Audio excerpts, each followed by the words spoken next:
Sorry I'm late, I didn't want to come. Written by Rob Chantler. My whole life's been turned upside down. I love my job at the library. 10 years. I don't want to tell you how to think, but you know, things will get better. You'll soon get another job with people who appreciate your unique qualities, and a whole new routine will be established. It can't be routine if it's new, Alex. What did you do before you became a librarian? I was at university. Was that something different? Yes. And you managed to transition from student to librarian, didn't you? Yes, but it was difficult. But you did it. You're the best thing that's happened to me in a long time. All right, well, I'm hopeful about my job interview today. Might just be worth toning down the honesty a bit, though. Interviewers don't take it when you criticise. Honesty is the best policy. You told Geoff his jeans looked stupid and he started to cry. Well, if you buy jeans like that for a bill like Geoff's, you need to be told. Better I tell him than someone important does. I mean, Megan looks hot in her jeans. I could almost fancy her. Yes, well, Megan fancies Geoff, so don't upset things. And by the way, you look very smart. Thank you. I see you, on the other hand, haven't even got dressed yet. You are seeing me off for a major job interview. You could have at least made an effort. I'm working from home today. What's the point getting dolled up?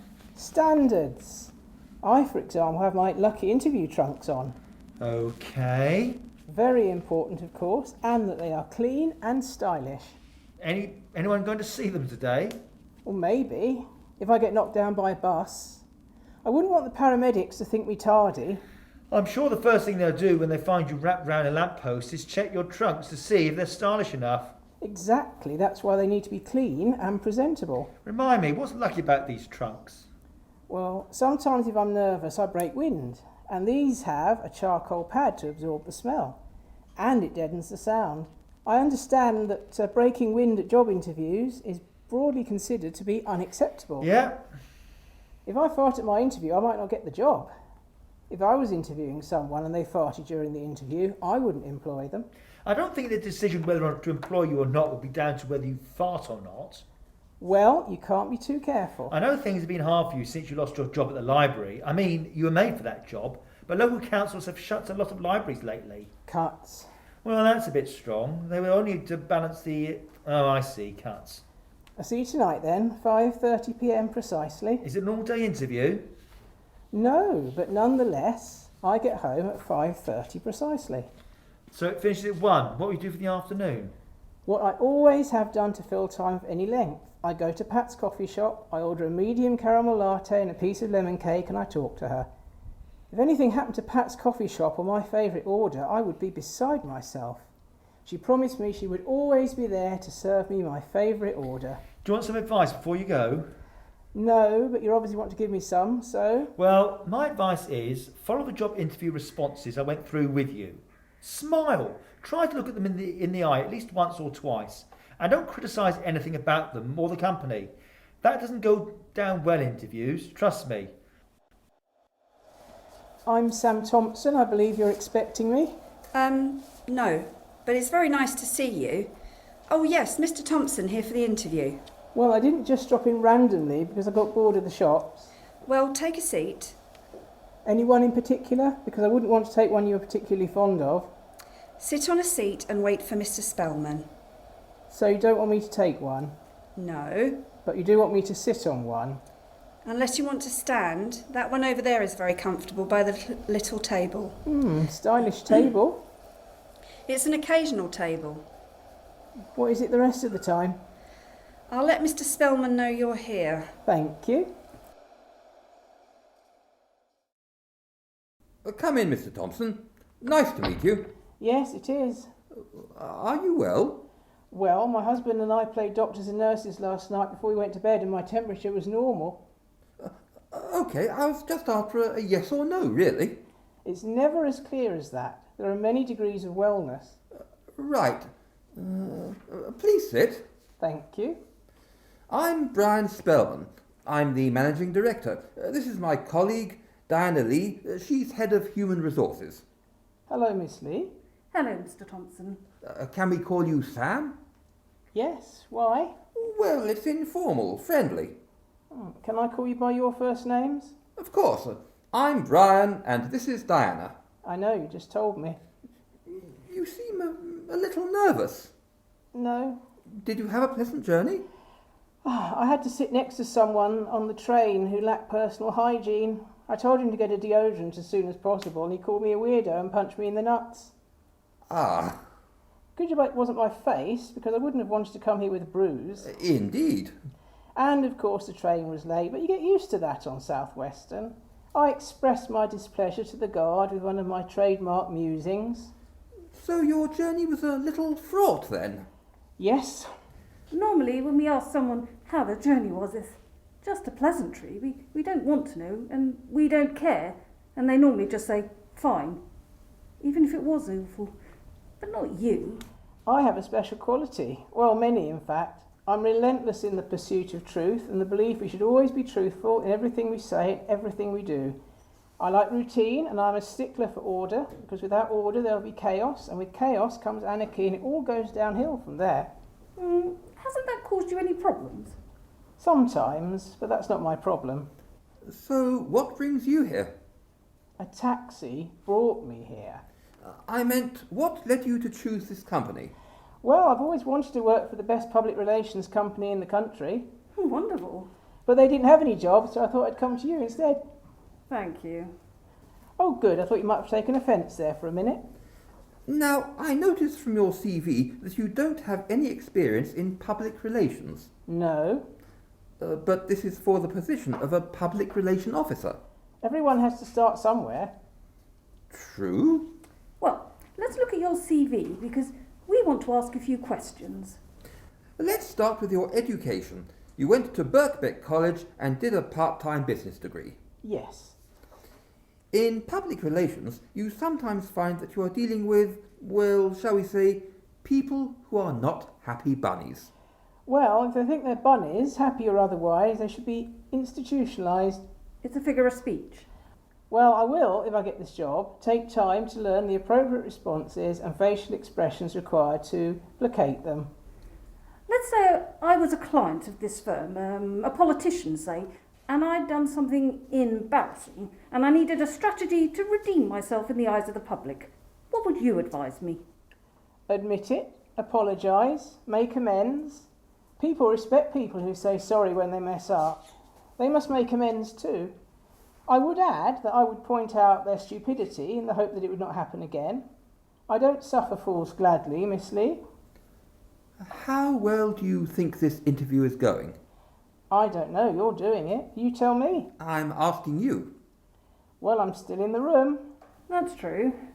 I think I can speak for Brian as well when we say you are a fascinating interviewee.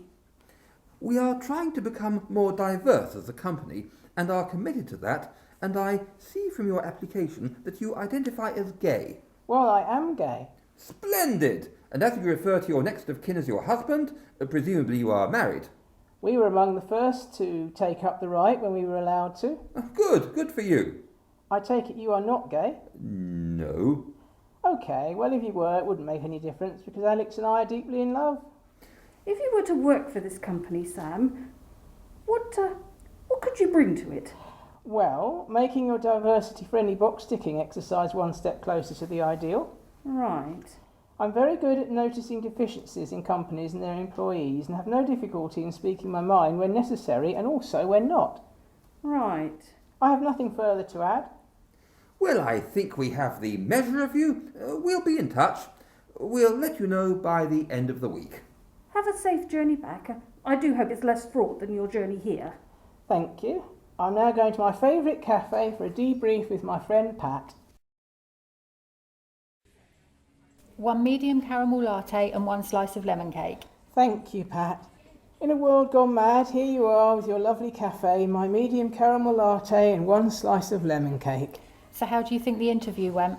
Hard to say. As you know, I don't read people very well. I need a job with rules. Rules so you know where you stand. Rules you apply to others. Routine, procedure, admin, that's what I need. You're an individual, Sam, unique, and like everyone, you make your contribution to the world in your own way. That should be celebrated, and when you find the right job, your colleagues will come to appreciate you. How's Alex? When I left him this morning, he was working from home and going to make my Thursday dinner. Good.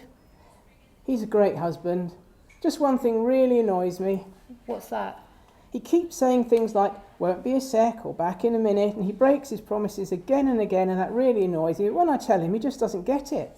Well, some people don't understand the needs of neurodiverse people like us, do they? No, they don't. In fairness, though, he has started to be more precise, but only because I'm maintaining the pressure. You know, if you want a job with rules to enforce, the local council are advertising for traffic wardens, or whatever they're called nowadays. Might not make you Mr. Popular, but at least there are rules and sanctions for those who break them. If you park on a single yellow line for too long, I hope you wouldn't expect me to turn a blind eye just because we're friends. Of course not. Many would, but then many are not like you. I don't park illegally anyway. Rules are there for a reason. Before I ran this place, I ran a pub, and believe me, the regulars knew I was in charge, and they knew exactly what they could and couldn't get away with. I'm sure. Anyway, thank you for telling me about the traffic warden job. Being unpopular will not deter me from applying. I'm used to being unpopular. However, I choose not to let that bother me. Why should I have to change because others won't? Don't ever change, Sam. Well, we haven't had many applications, and we do need some. With your academic mind and passion for following the rules, I think you'll make an excellent parking enforcement officer. I will. All our recruits have a week's classroom-based training to learn the rules and what we can and can't issue tickets for and so on. Then you get out there and start booking people. I do miss that. You know, booking people. I used to love it. Trouble is, the higher up you get, the more you end up behind a desk. Sometimes when I get the urge, I just find a random car and stick the sachet on the windscreen, hang around for a few minutes and then clear off. Right. You know the thing I hated the most the officers did? No. Letting their friends off for parking violations. Well, that won't happen. I haven't got any friends really, and if I did have, the rules would have to be applied to them too. Said with absolute conviction. Welcome to the team, Sam. You'll join the small intake of trainees here starting on Monday. Then, when you complete the training, you'll receive your uniform and equipment, and I'm sure before you know it, you'll be booking people right, left and centre. OK. Thank you, Miss Parker. I won't disappoint you. Congratulations, Sam. Have something extra on me, my treat. Anything on the menu. Thank you, Pat, but I'll just have an extra medium caramel latte and an extra lemon cake, please. Of course. So you'll be turning down the PR job then? Yes, I really wouldn't be comfortable helping famous people who've done terrible things and who should know better get themselves out of trouble and likeable again, which is exactly what I would have been advising them on if I worked at the PR agency. Instead, I'd much rather see the expressions on the faces of people whose selfish and illegal parking has led them to receive a parking ticket from me, and where possible also a lecture on the need for order to prevent anarchy and to ensure just deserts for people who transgress common decency and break the law of the land. Of course. Well, I'll make extra sure not to park illegally when you're on patrol. And well done again. I think you'll really enjoy yourself. I can see you as a traffic warden. Parking enforcement officer? Same difference. You can't have the same difference. It's either the same or it's different. Sam. Anyway, nitpicky regulation lovers who don't care if everyone hates them make perfect parking enforcement officers. I'd say you'd be perfect for you. Well, time will tell. My boss used to walk the streets booking people. Every time she reminisced with such passion and more than a touch of venom. I have no doubt that she absolutely loved booking people. She told me some stories. The ruder people were, the more she made them suffer. And she told me that in all her years she'd never bent or broke the rules once. Well, you should get on fine then. And you owe me an apology, Sam, for what you said about my jeans. I'm still hurting. Well, you need to get a pair that fit you better then. He means emotionally. Oh, what's the point? Well, I'm sorry I made you cry. All right? It's the best you're going to get, Geoff. Very well, I accept your apology. Now, I'll go up and tear the death threat I was going to send you. What? And then I'm off to Megan's. Why are you going to Megan's? To have sex? They've fallen out. Can't she put them back in herself? Not Megan's breasts, she and Geoff. Oh, good grief. What have you done now? It's not me, it's Megan. She's having one of her borderlines. Thinks I'm not paying her enough attention. And she thinks I'm going to leave her. You know, the usual. Well, I hope you sort things out. Yes. I'll see you later, guys. I don't want to hear your excuses. I know you've been sleeping with other women. I found a bra in the chest of drawers and it's not mine. Calm down, I'll explain. Fine, yes, explain. Yes, before you run into her arms and break my heart. Who is she? Do I know her? Look, Megan. I'll hunt her down. I'll rip her guts out even if she thinks about taking you away from me. Enough. I'm not seeing anyone. I'm not going to leave you. Oh. Now, let me explain. Oh, Geoff, thank goodness. I thought I'd lost you. Don't ever leave me. Promise me that. I promise. I promise, okay? Blimey, you suck like a Dyson. Oh, don't you like me kissing you? I love it, but I don't want to die. Look, the bra in the drawer belongs to Chris, okay? Who's Chris?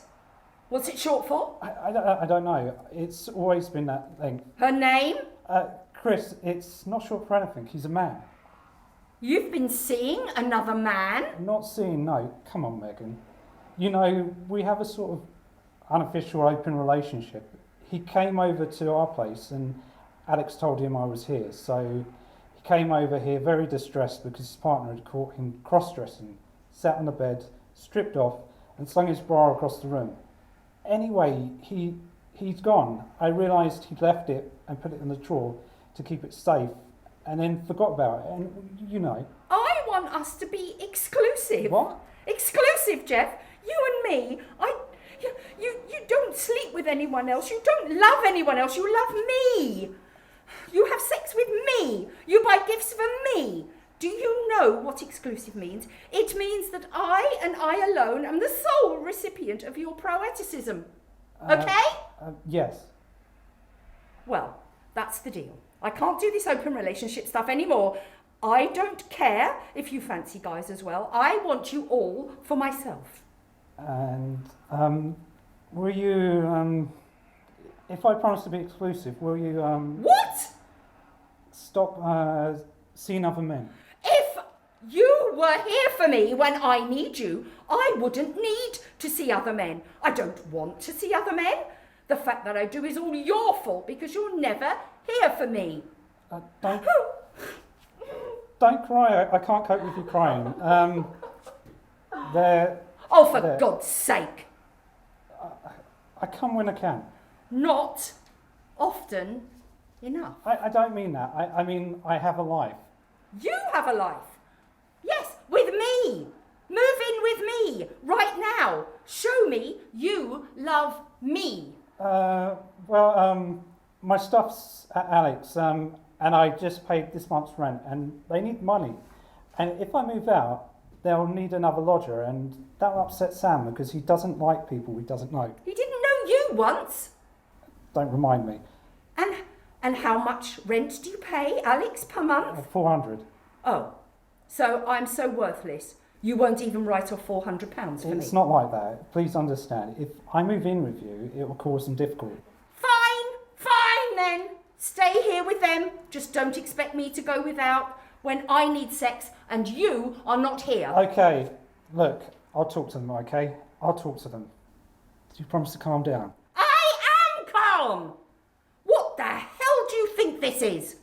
Whatever you tell me it is, just please stop crying and screaming and we'll talk.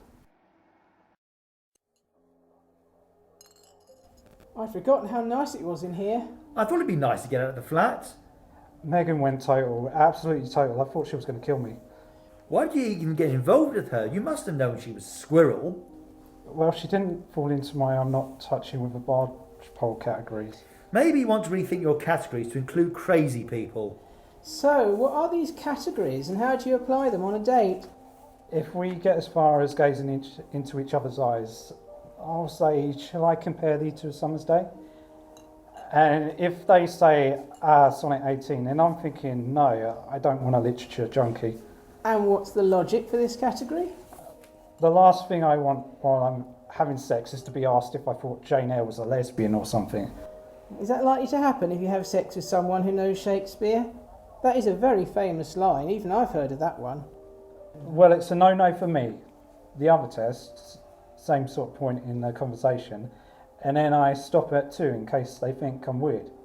I say, if I have faith that can move mountains but do not love, I am nothing. And they say, Corinthians 13:2, it's, Bible basher alert. Your logic escapes me and you're extremely strange. If I was on a first date with you and you kept quoting Shakespeare and the Bible at me, I'd probably go to the toilet and climb out the window and never come back. Well, I'd rather end up with a literature freak or a Bible basher than a psychopath.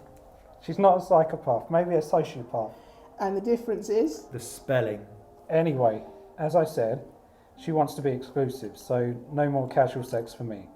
Because if she found out, she'd tear off my balls, put each one in an egg cup, place my cock on the counter and rest one on either end of it.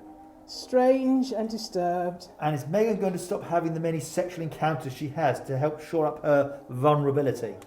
By the time we met, she'd serviced more truckers in Watford Gap. She was quite open. I'm sure that helped. What's funny? Oh, nothing. Don't worry.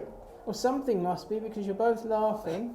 You know I don't like it when you laugh and I can't understand why. Geoff said Megan slept around and she was open, and I said, I bet that helped. You said I'm sure that helped actually, but I still don't get it. You'll get it in a minute. Oh, promises, promises. Well, actually, let's say you'll get it in 32 minutes and 9 seconds precisely. I think we should be home by then.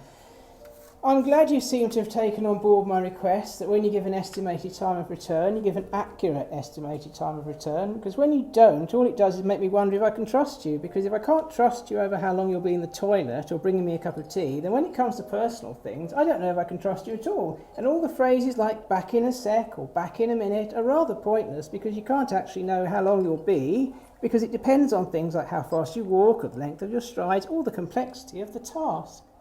How long did you hold your breath? I don't know, but I think I can hold it longer than you. You're talking about your breath, aren't you? Yes, but we're not allowed to tell jokes. Sam doesn't get, are we? No, you're not, and I don't get it. There's something I have to tell you. I think it's time I told you. When? Next year? In a few seconds. Right, sounds serious. Megan wants me to move in with her. I have a feeling, given how vulnerable she feels, how scared of abandonment she is, and how horny she is, that I'll be rotted to a standstill on a regular basis.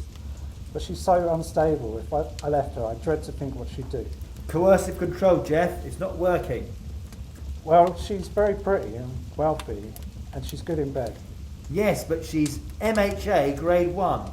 Well, the thing is, if I move in with her, I won't be staying with you. Which means we'll need another lodger because we will lose your rent. Yes. And you? We'll keep in touch. Be careful, Geoff. Taking you away from your friends and social circle is how it begins. Sounds right. I love it when you say that, and it's so true. Can you keep my bed warm for a week or two? Look, I've paid this month's, so let me move in with Megan for a while, and if it doesn't work out, I'll come back, and you won't need a new lodger. Sounds good to me. Sam? Okay. I wonder who it is. Well, if you go to the door and open it, you'll find out, won't you? I'll go. Megan? Oh my God, she knows where we live. Well, I would say that was obvious, given that she's here. So, you're Alex and Sam then? We are, and you're Megan. I would say it's finally nice to meet you, but I'm not sure if it is. Please don't hurt me. Sam likes to be honest, but it is nice to meet you in person. We haven't heard so much about you. All good, I hope. Well, Geoff says you're nutty as a squirrel's larder, but you're rich, pretty and good in bed, which seems to make up for your shortcomings. God's sake, Sam, can we fit you with an off switch? I doubt it. Where exactly do you have in mind? Is that true, Geoff? Are you only with me because I'm rich, pretty and a good lay? Do you care as long as I'm with you? I suppose not, as long as you don't leave me. I won't. You have many good qualities, and I was just listing some. Remember that guy who fell off the shard? Yes? He told me he was going to leave me, so I pushed him off. Remember that? Do you think she did? I don't know. Not everyone's as honest as me. Why are you here, Megan? Oh, right, so you don't want me here. You've had your mind poisoned by your friends, haven't you?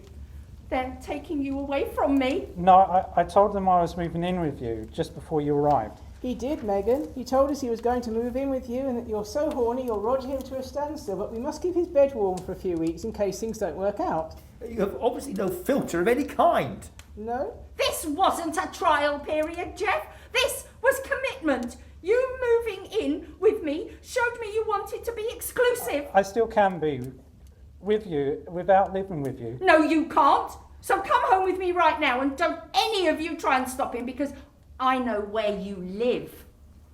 I'll just pack a suitcase. See you around, guys. I'll be waiting for you in the car, and if you're not out in 5 minutes... Sam? Alex? When you get a job as a parking enforcement officer, will you promise me one thing?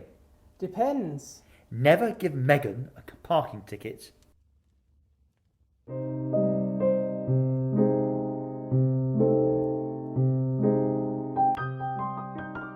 You've been listening to Rob Chantler as Sam, Geoff Meddelton as Alex, John Moody as Geoff, Sue Ford as Megan, Gail Huckle as Pat, Robert Hardy as Brian, Helen Neal as Diana, Syra Kingsley as the receptionist, and Olwen Holme as Mrs. Parker.